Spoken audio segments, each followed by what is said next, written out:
జై తెలంగాణ అందరికీ నమస్కారం.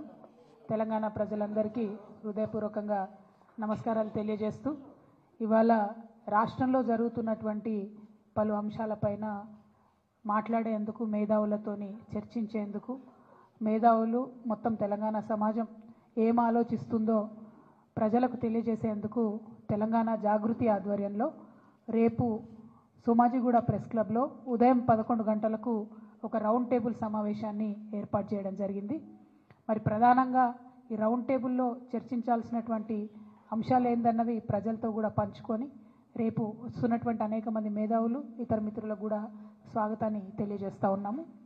ఇవాళ మీరు గమనించినట్టయితే ఉమ్మడి ఆంధ్రప్రదేశ్లో ఉన్నప్పుడు మన తెలంగాణ అస్తిత్వం మీద రకరకాలుగా దాడి జరిగేది.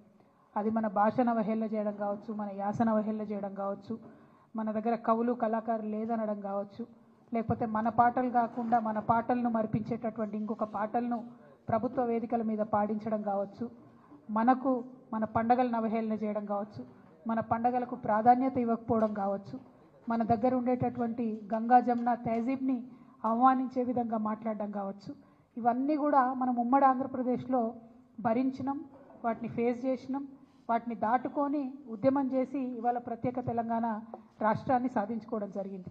ప్రత్యేక తెలంగాణ రాష్ట్రం సాధించుకున్న తర్వాత కేసీఆర్ గారు పెద్దలు ముఖ్యమంత్రి అయిన తర్వాత మరి చిన్నది పెద్దది అని చూడకుండా అది పాలపిట్టైనా, తంగేడు పువ్వైనా, జమ్మి చెట్టైనా, కృష్ణ జింకైనా అన్నీ కూడా అధికారిక చిహ్నాలుగా ప్రకటించుకుంటూ అట్లానే బతుకమ్మ పండుగైనా, బోనాల పండుగైనా వాటిని రాష్ట్ర పండుగలుగా ఆనాడే కేసీఆర్ గారు గుర్తించడం జరిగింది. అట్లానే తెలంగాణ సమాజానికి వందల సంవత్సరాలుగా అలవాటు ఉన్నటువంటి మత సామరస్యాన్ని కాపాడడానికి కూడా ఒక పక్క క్రిస్మస్ని ప్రభుత్వపరంగా చేస్తూ, ఇంకొక పక్క రమదాన్ని చేస్తూ, ఇంకొక పక్క బతుకమ్మ బోనాలు చేస్తూ మరి అన్ని విధాలుగా కూడా మన గంగా జమున సంస్కృతిని కాపాడుతూ రావడం జరిగింది. మరి ఇవాళ 10 ఏళ్ళు బీఆర్ఎస్ పాలన తర్వాత ఒక రికార్డ్ లాగా ఒక చిన్న మత కల్లోలం కూడా లేకుండా మనం సాధించుకోవడం జరిగింది. ఇవాళ కాంగ్రెస్ ప్రభుత్వం వచ్చినప్పటి నుంచి ఏం జరుగుతుంది? వచ్చినప్పటి నుంచి రేవంత్ రెడ్డి గారు ముఖ్యమంత్రి గారు ఏం మాట్లాడుతూ ఉన్నారంటే ఫస్ట్ తను మొదలు పెట్టడమే రాష్ట్ర అధికారిక చిహ్నం మారుస్తాను, ఆ చిహ్నంలోంచి చార్మినార్ తీసేస్తాను, ఆ చిహ్నంలోంచి కాకతీయ తోరణం తీసేస్తాను అనేటటువంటి అంశాలు మాట్లాడడం జరిగింది. మళ్ళీ ఏమైందో ఎవరు బుద్ధి చెప్పినరో పెద్దగా దాని జోలికి పోకుండా అది విరమించుకున్నట్టుగా అనిపించింది. ఆ తర్వాత మళ్ళీ ఏ పండగ వచ్చినా కూడా దాన్ని చేయకుండా, అంటే రమదాన్ పండుగ వచ్చింది దానికి తోఫా ఇవ్వలేదు, బతుకమ్మ పండుగ వచ్చింది మా ఆడబిడ్డలకు చీరలు ఇవ్వలేదు, రేపు క్రిస్మస్ వస్తుంది దానికి కూడా వాళ్ళు ఏమి ఇచ్చే ఆలోచనలో కూడా కనీసం లేరు. అదేవిధంగా మరిగా ప్రభుత్వ వేడుకల్లో పాడుతున్నటువంటి పాటలు చూస్తే నిజంగా కన్నీళ్ళు వచ్చేటటువంటి పరిస్థితి. మొన్న పెద్దపల్లిలో కానీ, అంతకుముందు వరంగల్లో కానీ, నిన్న సెక్రటేరియట్లో వాళ్ళు పెట్టుకున్న కార్యక్రమంలో కానీ మనకు సంబంధం లేని పాటలు, అసలు మన తెలంగాణ సమాజం ఆమోదించినటువంటి పాటలు. మరి అంతమంది తెలంగాణలో జానపద కళాకారులు ఉంటే ఒక్క కళాకారుడు కూడా మీకు పాట పాడడానికి దొరకలేదా? ఒక్క తెలంగాణ గీతం, తెలంగాణ సంస్కృతిని తెలిపేటటువంటి ఒక్క గీతం కూడా ప్రభుత్వ వేదికల్లో ఉండకూడదని మీరు అనుకున్నారా అని ఇవాళ మేము ప్రశ్నిస్తూ ఉన్నాం. మరి వాళ్ళు చేసిన కార్యక్రమం ఏంది? తెలంగాణ తల్లి రూపును మారుస్తామని చెప్పినారు. ఎట్లా మారుస్తారండి? ఎందుకు మారుస్తారు? అసలు ఇవాళ అనేకమైన విగ్రహాలు దేశంలో ఉంటాయి. ఒక్కసారి తెలంగాణ ప్రజలందరినీ కూడా ఆలోచించాలని నేను కోరుతూ ఉన్నాను. గాంధీ గారి విగ్రహాలు పెట్టుకుంటాం మన ఊరూరా. ఏం జీవం ఉందని పెట్టుకుంటామండి? ప్రేమ ఉంది కాబట్టి, మనసు నిండా గౌరవం ఉంది కాబట్టి పెట్టుకుంటాం. అంబేద్కర్ వారి విగ్రహాలు ఉన్నాయి, ఊరూరా ఉన్నాయి, కోట్ల సంఖ్యలో ఉన్నాయి. ఎందుకోసం పెట్టుకుంటాం? ఎవరన్నా జీవో ఇచ్చిరని పెట్టుకుంటామా? పూలే విగ్రహాలు ఉన్నాయి ఇవాళ, ఎందుకోసం అని పెట్టుకుంటాం? ప్రేమ ఉంది కాబట్టి, గౌరవం ఉంది కాబట్టి పెట్టుకుంటాం. అట్లనే సేవాలాల్ మహారాజ్ విగ్రహాలు పెట్టుకుంటాం. ఎందుకోసం పెట్టుకుంటాం? ఎవరన్నా జీవో ఇచ్చిరని పెట్టుకుంటామా? ఏదైనా ప్రభుత్వం ఆదేశించిందని పెట్టుకుంటామా? ఎందుకోసం అని పెట్టుకుంటాం? ఇవాళ సుభాష్ చంద్రబోస్ విగ్రహాలు ఉన్నాయి, దేశం కోసం ప్రాణాలు త్యాగం చేసిండు కాబట్టి ఆయన విగ్రహాలు ప్రజలు మనసారా కోరుకొని ఆకాంక్షించి పెట్టుకుంటారు.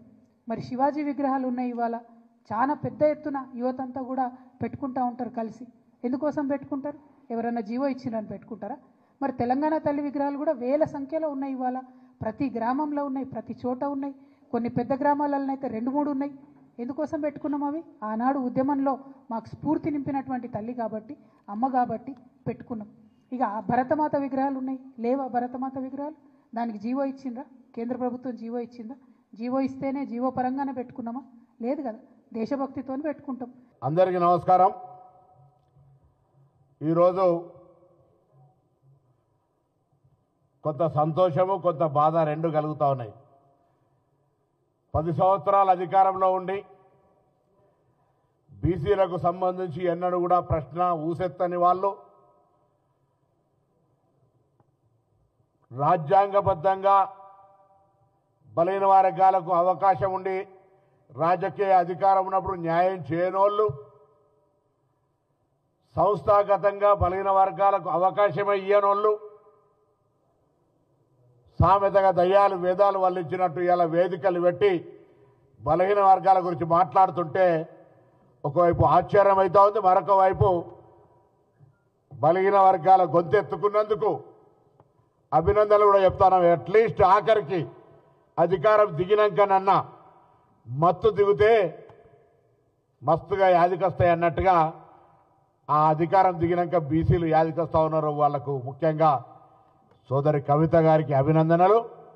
మీ పార్టీల ప్రభుత్వాన్ని అడిగే ముందు తెలంగాణ రాష్ట్ర సమితి ఎలియాస్ భారతీయ రాష్ట్ర సమితి మీ పార్టీలో ఉన్నటువంటి అధ్యక్ష పదవిని, కార్యనిర్వాహక అధ్యక్ష పదవిని, శాసనసభ పక్ష నాయకుడిని 3 పదవులల్లా ఒకటి ఉంచుకొని ఒకటి బీసీలకు, ఒకటి ఎస్సీలకు, ఉపసభా నాయకత్వం ఒకటి మైనారిటీలకు ఇలా అవకాశం ఇచ్చి మీ నిబద్ధతను చాటుకొని ప్రభుత్వాన్ని ప్రశ్నించే అవకాశాన్ని తీసుకోమని కోరుతా ఉన్నా. సంస్థాగతంగా బలైన వర్గాలకు అవకాశం ఇయ్యరు.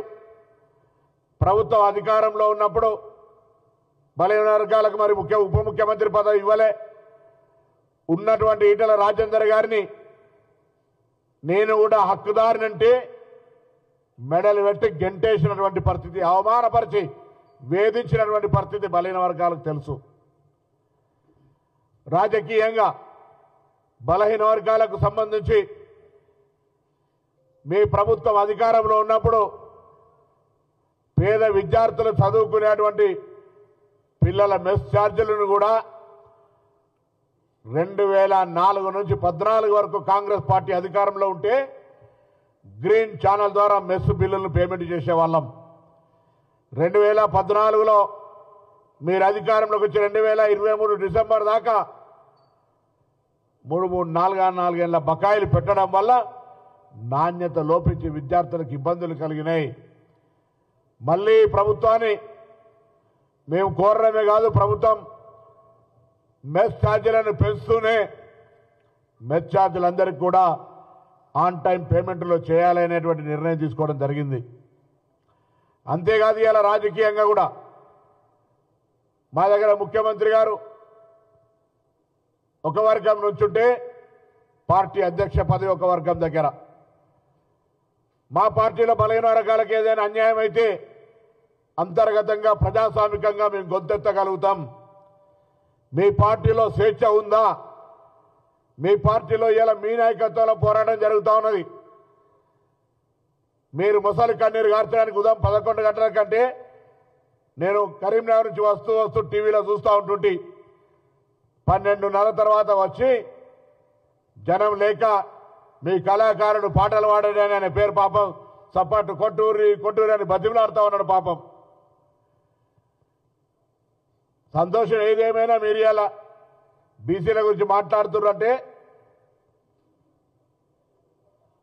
బీసీలు జ్ఞాపకం వచ్చారంటేనే బీసీల శక్తి, బీసీల ఆత్మగౌరవం ఏ విధంగా సురుకదలిగిందో మీకు అర్థమవుతా ఉంది.